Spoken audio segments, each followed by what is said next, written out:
السلام علیکم عزیز طلبہ، میں ہوں آصف رائے۔ عزیز طلبہ، ہم نے گزشتہ لیکچر کے اندر سبق پنچایت پڑھا، اس کے مصنف کے تعارف کے کچھ الفاظ کے معنی کیے ہم نے، اور کچھ اہم نکات پڑھے ہم نے جو بورڈ کے پیپر کے لحاظ سے بہت ضروری تھے۔ سبق کے کچھ الفاظ کے معنی ہمارے رہ گئے تھے جو کہ ہم نے اس لیکچر کے اندر مکمل کرنے ہیں۔ تو عزیز طلبہ، آئیے چلتے ہیں بورڈ کی جانب۔ جی عزیز طلبہ، جیسے کہ ہم نے جو گزشتہ لیکچر پڑھا تھا اس کے اندر ہم نے الفاظ معنی بھی کیے اور کچھ اہم نکات بھی کیے۔ مراد جو مصنف ہے اس کی زندگی سے کچھ اہم نکات ہم نے نکالے تھے۔ وہ اس لیے نکالے تھے تاکہ ہم ان کو پڑھنے کے بعد پیپر کے لیے تیار ہو سکیں۔ جو ہمارا پرچہ ہے سالانہ، اس کے اندر کچھ ایسی چیزیں وہ مصنف کی زندگی سے پوچھ لیتا ہے جن کو پڑھنا سمجھنا ہمارے لیے بہت ضروری ہے۔ تو ہم نے ان کو خط کشیدہ بھی کیا، انڈر لائن بھی کیا اور انہیں اچھی طرح سمجھا بھی۔ اس کے ساتھ ہم نے پنچایت سبق کے کچھ الفاظ کے معنی کیے تھے، لیکن کچھ رہ گئے تھے۔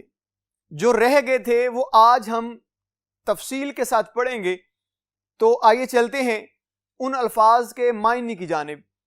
تو صفحہ نمبر عزیز طلبہ ہمارے پاس ہوگا 38، 38 صفحہ نمبر نکالیے گا اور الفاظ کے معنی جو اس صفحے پہ موجود ہوں گے ہم انہیں کرتے جائیں گے، میں ان کے معنی آپ کو بتاتا جا رہا ہوں۔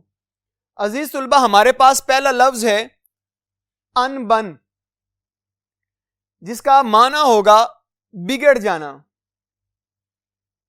دو رشتوں کے درمیان جب دراڑ پڑ جاتی ہے، ایک دوسرے کے خلاف ہو جاتے ہیں تو رشتے ٹوٹتے ہیں۔ تو ان رشتوں کے اندر جب بھروسہ ختم ہوتا ہے تو ان بن ہو جاتی ہے۔ جی عزیز طلبہ، اس کے بعد ہے ماہوار، جس کا مطلب ہوتا ہے مہینہ۔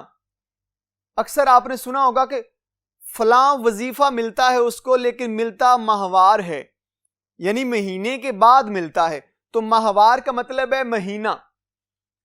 اس کے بعد حکم سر ماتھے پر، جس کا مطلب ہے حکم کو اہمیت دینا، سر ماتھے پہ ہونا، پوری طرح سے اگلے بندے کی بات کو مان لینا۔ اس کا مطلب یہ ہوا آپ نے پوری طرح سے اس کے کام کو، اس کے حکم کو اہمیت دے دی۔ اس کے بعد لفظ ہے جرا، جرا اکثر لفظ استعمال کرتے ہیں جرا کرنا۔ عزیز طلبہ، سب سے پہلے اس کا معنی کرنے سے پہلے تھوڑی سی تفصیل جان لیتے ہیں لفظ جرا کیا ہے۔ عزیز طلبہ، جب کوئی معاملہ کسی محلے کا، کسی بھی گھر کا بگڑا ہو، آپس میں تعلقات خراب ہوں، تو ہم کسی بڑے شخص کو لے کے آتے ہیں۔ وہ جو سمجھدار ہوتا ہے آپ کے گھر میں، آپ کے پورے خاندان میں، آپ اسے ایک دن مقرر کرتے ہیں اور دونوں قبیلوں کو، دونوں گھروں کو اکٹھا کر کے بٹھاتے ہیں، اور ایک بڑا شخص جو آپ نے منتخب کیا ہوا ہوتا ہے وہ اس تمام مجلس کی سربراہی کر رہا ہوتا ہے۔ اب وہ کیا کرتا ہے؟ اب وہ دونوں فریقین یعنی دونوں لوگوں کی، پہلا گروہ پھر دوسرا گروہ، ان دونوں گروہوں کی بات سنے گا اور دیکھے گا کہ سچ پہ کون ہے، حق پہ کون ہے۔ اس چیز کو دیکھنے کے بعد وہ ایک فیصلہ صادر کرے گا، وہ ایک فیصلہ سنائے گا، وہ پہلے کے حق میں سنائے یا دوسرے کے حق میں سنائے۔ تو وہ جو ایک دوسرے کے سوال و جواب ہوتے رہے ان کو وہ شخص سنتا رہا، تو اس پورے عمل کو ہم جرہ کا نام دیں گے، یہ جرہ ہوئی ہے۔ تو عزیز طلبہ دیکھیے یہاں پہ معنی ہے سلسلہ سوالات جو سچائی معلوم کرنے کے لیے کسی سے کیے جائیں، حق کی بات کو ظاہر کرنے کے لیے ہم کیا کرتے ہیں؟ جرہ کرتے ہیں۔ جی عزیز طلبہ، اگلا لفظ ہمارے پاس ہے کایا پلٹنا، جس کا معنی ہے الٹا ہونا۔ مراد ایک کام بڑا اچھا چل رہا تھا لیکن اچانک سے ایسی کایا پلٹی اس کی کہ سب الٹا ہو گیا, سب تدبیر ہی الٹی ہو گئی. تو عزیز طلبہ اگلے لفظ کی طرف چلتے ہیں. لفظ ہے ہمارے پاس آمادہ, مراد ہے راضی ہونا, مان جانا. اس کے بعد لفظ ہے سنگین, سخت یا غصہ یا غصے والا. تحق مانا جس کا مطلب ہے حکمیہ, جس کے اندر کسی بھی دوسرے شخص کو حکم کیا جائے. منسوخ جس کا مطلب ہے ختم کرنا, کاٹ دینا, ختم کر دینا. سناٹے میں آنا, حیرت زدہ ہو جانا, خوف زدہ ہو جانا. اس کے بعد لفظ احباب. احباب لفظ جمع ہے حبیب کی, اور حبیب کہتے ہیں دوست کو, رفیق کو. اس کے بعد لفظ ہے تناور جس کا مطلب ہے مضبوط. عزیز طلبہ چلتے ہیں اگلے بورڈ کی جانب, اور اگلے صفحے پہ کون کون سے الفاظ کے معنی ہیں ان کو بھی پڑھیں گے. تو آئیے چلتے ہیں اگلے بورڈ کی طرف. جی عزیز طلبہ ہمارے پاس کچھ الفاظ کے معنی موجود ہیں جو کہ صفحہ نمبر 38 کے ہی ابھی چل رہے ہیں.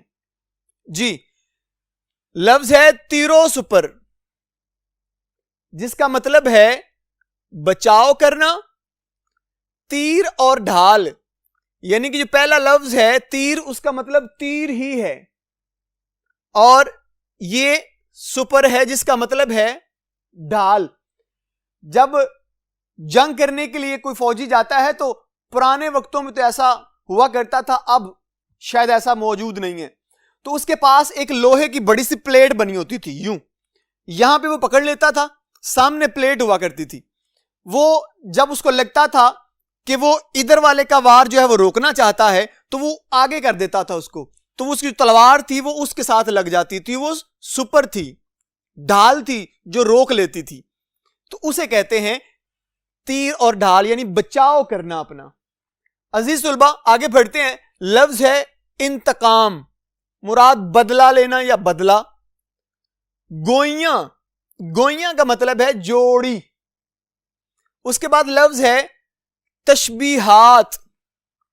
عزیز طلبہ لفظ تشبیہات, تشبیہات جمع ہے تشبیہ کی. تشبیہ کا مطلب ہوتا ہے کسی ایک چیز کی خوبی کو کسی دوسری چیز کی خوبی سے ملا دینا, اسے تشبیہ کہتے ہیں. یہاں پہ جو تعریف لکھی ہے, معنی لکھا وہ یہ ہے, تشبیہ کی جمع جس کا مطلب ہے ایک چیز کی خوبی کو دوسری چیز کی خوبی سے ملانا. جی عزیز طلبہ آگے چلتے ہیں. تو ہمارے پاس لفظ ہے استعاروں. استعارہ کی جمع ہے جس کا مطلب ہوتا ہے کسی ایک چیز سے خوبی کو ادھار لے لینا, جس کا مطلب کسی سے خوبی ادھار لینا. آگے بڑھتے ہیں. رزم گاہ. رزم گاہ کا مطلب ہے قتل گاہ, میدان جنگ, یا جہاں پہ لڑائی ہو رہی ہو اسے کہتے ہیں. اس کے بعد لفظ ہے شیریں, مراد میٹھا, شیر سے ہے میٹھا.